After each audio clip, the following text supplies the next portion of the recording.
অরমন্ডের 15,000 সৈন্য টাম্বলটনে প্রবেশ করে এবং সাথে সাথেই নিজেদের থাকার জায়গা খুঁজতে শুরু করে। 3 জন সৈন্যতে হিউয়ের স্ত্রী এবং তার ভাইকে জানায় যে তারা পছন্দ করুক বা না করুক তারা তাদের সাথেই থাকবে। অরমন্ড নিজে একটি রাজকীয় ভিলায় ওঠেন। বাথটাবে আরাম করার সময় তিনি সেই বাড়ির সম্ভ্রান্ত মালিকদের জানান যে রেনারের কাছে মাথা নত করায় তারা অরমন্ডের সুনজরে কখনোই আসতে পারবে না। আমরা শপথ নিয়েছিলাম কারণ তিনি হলেন রানী। মালিকদের মধ্যে একজন যখন অরমন্ডকে এই কথা বলেন তখন অরমন্ড নগ্ন অবস্থায় দাঁড়িয়ে ওঠেন এবং তাদের দিকে রাগের দৃষ্টিতে তাকান। অরমন্ড প্রশ্ন করেন তিনি কি সত্যিই রানী নাকি তিনি ড্রাগন থাকা এক ডাইনি। নিজের শরীর ঢাকার কোনো তারা না দেখেই অরমন্ড তাদেরকে প্রতিশ্রুতি দেন তাদের লোকেরা শহরে ভদ্র আচরণ করবে যতদিন তারা তাদের নিজের আচরণ ঠিক রাখবে। এই পুরো কথোপকথনের সময় একজন বাদামি চুলের তরুণ অরমন্ডের পাশে দাঁড়িয়েছিলেন, তাকে সাহায্য করছিলেন। আমরা জানতে পারি যে এই ছেলেটাই হলো আসল ডেরন, অর্থাৎ আসল ডেরন টারগারিয়ান। সে এবং অরমন্ড দুজনেই এমন্ডের আসার এবং ড্রাগন ভেগারের আসার জন্য অধীর আগ্রহে বসে আছেন। অবশ্য অরমন্ডের সেই প্রতিশ্রুতি টেকেনি। তার একজন লোক হিউয়ের স্ত্রীকে প্রকাশ্যে আক্রমণ করে। যখন তার ভাই এবং ভাবি তাকে বাঁচাতে আসে তখন অন্য সৈন্যরা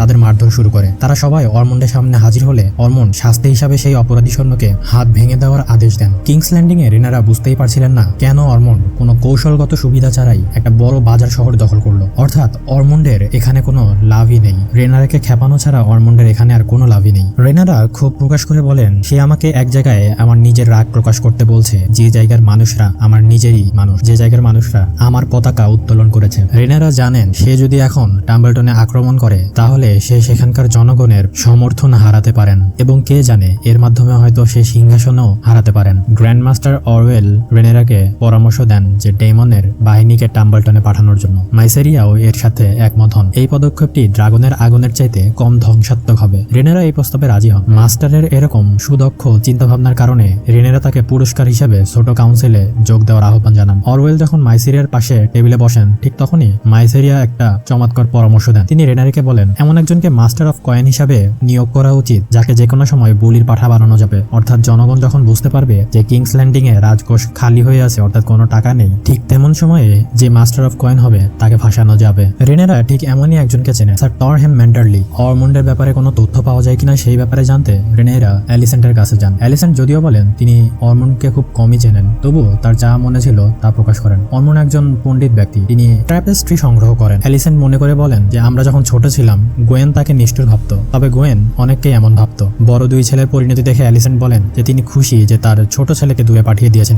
তিনি নিজের হাতের চামড়া খুঁড়তে খুঁড়তে বলেন হয়তো ডেরনকে দূরে পাঠানোই ছিল মাতৃত্বের সবচেয়ে বড় সত্য কাজ। এইটা অ্যালিসেন্টের পুরানো ভয়ের লক্ষণ ছিল যা রেনেরা খেয়াল করলেও কখনো এ নিয়ে কোনো মন্তব্য করেন। তুমি তো জানো আমি তাকে ছেড়ে দিতাম। রেনেরা একই কথা বলে চলে যেতে উদ্যত হন, কিন্তু অ্যালিসেন্ট শেষ একটা তথ্য দেন। অরমন্ডের গন্ধের প্রতি তীব্র সংবেদনশীলতা রয়েছে। এদিকে এগন এবং ল্যারিস রকরেস্টে পৌঁছান। সেখানে প্রাক্তন রাজা তার মৃত ড্রাগন সানফায়ারের দেহের উপর ইমোশনাল হয়ে ঝুলে পড়েন। এরপরে তিনি চিৎকার করে বলতে শুরু করেন যে সানফায়ার আসলে জীবিত আছে এখন। সে তার ভ্যালেরিয়ান কণ্ঠে ভ্যালেরিয়ান ল্যাঙ্গুয়েজে যখন বলতে শুরু করেন তখনই একটা বড় সমস্যার রূপ নেয়, কারণ এটা মানুষের দৃষ্টি তখন আকর্ষণ করে ফেলছিল, যার কারণে ল্যারিস একটু উদ্বিগ্ন হয়ে যায়। তারা এমন একদল মানুষের কাছে এসেছিল যারা টাকার বিনিময়ে সেই ড্রাগনকে স্পর্শ করার সুযোগ দিচ্ছিল। তারা দুজন কোনো মতে সেই পরিস্থিতি থেকে বের হয়ে সেখান থেকে চলে যেতে সক্ষম হন। তারপর শীঘ্রই তারা একটা এলাকায় আসতে সক্ষম হন। সেখানে তারা একটা বদমাইশ সওদাগরের সম্মুখে পড়েন এবং সেই সওদাগর জানায় যে তাদের দলে যদি আশ্রয় পেতে হয় তাহলে তাদের শর্ত মতো কাজ করতে হবে। এগনের একটা কাজ ছিল, এগনের কাজ ছিল চামড়া ব্যবসায়ী এবং কৃষকদের কাছে বিক্রি করার জন্য শৌচাগার বা ল্যাট্রিনের বর্জ্য সংগ্রহ করে আলাদা করা। সেদিন রাতে এগন এবং তার সহকর্মী যখন খাবার খেতে আসলো তখন তারা দেখলো যে সেখানে পর্যাপ্ত খাবার ছিল না। তাই সে দায়িত্ব থাকা ব্যক্তি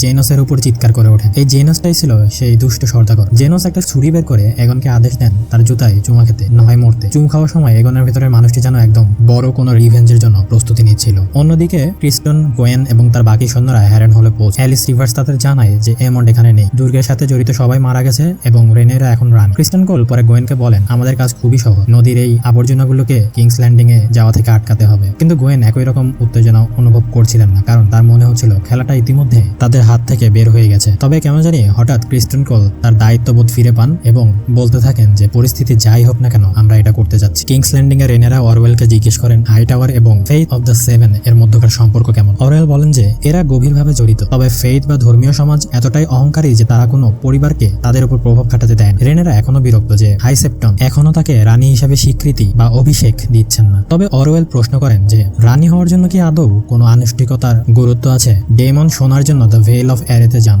রেনেরা তাকে লেডি অ্যারিনের সাথে দেখা করতে বলেন এবং তার কাছ থেকে অস্ত্রশস্ত্র এবং সোনা আনতে বলেছিলেন। তিনি সফলভাবে সেগুলো সংগ্রহ করেন, কিন্তু ফেরার পথে ড্রাগন ক্যারাক্সেস ডেমনের কথা অবাধ্য করে। ডেমনের কথা শুনছিল না সে। হয়তো ক্যারাক্সেস ডেমনকে কিছু একটা দেখাতে যাচ্ছেন, তাই ক্যারাক্সেস ডেমনের কথা কথা না শুনে তাকে একটা গুহার সামনে নিয়ে যায়। হ্যাঁ, এইখানেই রেনা এবং শিপ স্টিলার লুকিয়েছিল। গালেটের যুদ্ধের পর মেয়েটার অবস্থা খুবই শোচনীয় হয়ে গেছে। ডেমন যখন জানতে পারে যে রেনা শিপ স্টিলারের রাইডার, তখন সে স্তম্ভিত হয়ে রেনাকে বলে রেনেরিয়া বিশ্বাস করে যে শিপ স্টিলার এবং তার আরোহীর কারণেই জেস মারা গেছে। রেনা ডেমনের জন্য সবচেয়ে বড় ভয়ের কারণটি নিশ্চিত হয়ে বলেন যে আমি শুধু সাহায্য করতে গিয়েছিলাম। রেনা আরও জানায় সে শিপ স্টিলারকে ছেড়ে কোথাও যাবে না। এই ড্রাগন এখন তার একটা অংশ এবং তার টারগারিয়ান হিসেবে বৈধতার একটা সূক্ষ্ম প্রমাণ। সে কিংস ল্যান্ডিংয়েও ফিরবে না, কারণ এত কিছুর পর রেনেরিয়ার সামনে তার দাঁড়ানোর মতো কোনো মুখ নেই। সে বরং এই গুহাতেই তার বাকি দিনগুলো কাটিয়ে দিতে চায় এবং সবাই ভাবুক যে সে মারা গেছে। সে ডেমনের কাছে মিনতি করে বলে যে আমি আপনার কাছে সারা জীবন কোনো কিছুই চাইনি, শুধু এই জিনিসটাই ভিক্ষা চাচ্ছি। এরপর সে বিদায় নেয়। শিপ স্টিলার উড়ে যাওয়ার পর ডেমন নিচের পাথরের দিকে একজন রাখাল বালককে দেখতে পান এবং তার মাথায় তখন একটা বুদ্ধি আসে। পরের দৃশ্যতে দেখা যায় তিনি রেনেরিয়ার ছোট কাউন্সিল সবাই মার্চ করে ঢুকছেন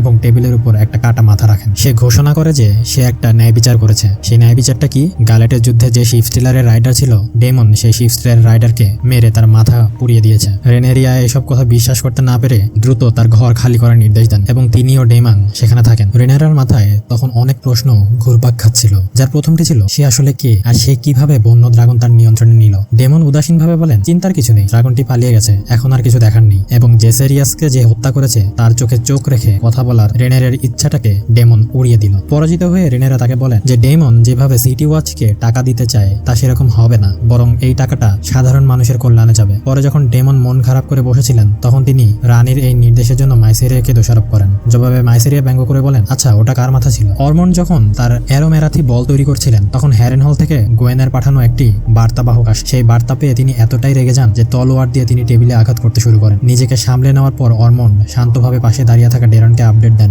অরমন্ড বলেন মনে হচ্ছে তোমার ভাই এমন শেষ পর্যন্ত আমাদের সাথে যোগ দিতে যাচ্ছে না এবং তাদের সব পরিকল্পনা পরিবর্তন করতে হবে। আলফ রেনেরিয়ার কাছে ছোট কিছু সুযোগ সুবিধা দাবি করে যাতে সে সরাইখানায় যায় এবং সেখানকার মানুষের কাছে নিজেকে বীর প্রমাণ করতে পারে, কিন্তু এটা একটা উল্টো ফল হয়। রেনেরিয়া তাকে গৃহবন্দী করেন এবং ও ক্ষুব্ধ হয়ে উত্তর দেয় যে শহরের সব জায়গাতে দেয়ালে কুইন অফ বাস্টার্ড লেখা এবং গ্রাফিতি দেখে সবাই হাসাহাসি করছে। সে চলে যাওয়ার পর রানী রেনেরা শহরের দেয়াল থেকে সমস্ত দেশদ্রোহী চিহ্ন অবিলম্বে মুছে ফেলার জন্য নির্দেশ দেন। সন্ধ্যা নামার সাথে সাথে রেনেরা কিংস ল্যান্ডিং এ তার বিরুদ্ধে কথা বলা মানুষদের খুঁজে বের করার জন্য অভিযান শুরু করতে বলেন। শেষের দিকে রানী রেনেরা অ্যালিসেন্টের কক্ষে গিয়ে জানান যে অটোর মরদেহ ওল্ড টাউনে পাঠানো হয়েছে। এছাড়াও গ্রিন রানীকে তার বাবার আংটিটি ফিরিয়ে দেন। রেনেরা চলে যাওয়ার পর হেলেনা তার মায়ের কাছে আসে। মেয়েটি নাইটি পরা অবস্থায় থাকায় অ্যালিসেন্ট এমন কিছু লক্ষ্য করেন যা তিনি আগে খেয়াল করেননি, অর্থাৎ হেলেনা গর্ভবতী। এদিকে হিউ হ্যামার তার হিংস্র ড্রাগন ভার্মিথরের সাথে যখন টাম্বলটনে নজর রাখছিল তখন অরমন্ড ডেরনকে তার ড্রাগনের সাথে সময় কাটাতে দেখেন। মূলত হিউ হ্যামার এই টাম্বলটনে এসেছিল কারণ হিউ হ্যামারের স্ত্রী এখানে ছিল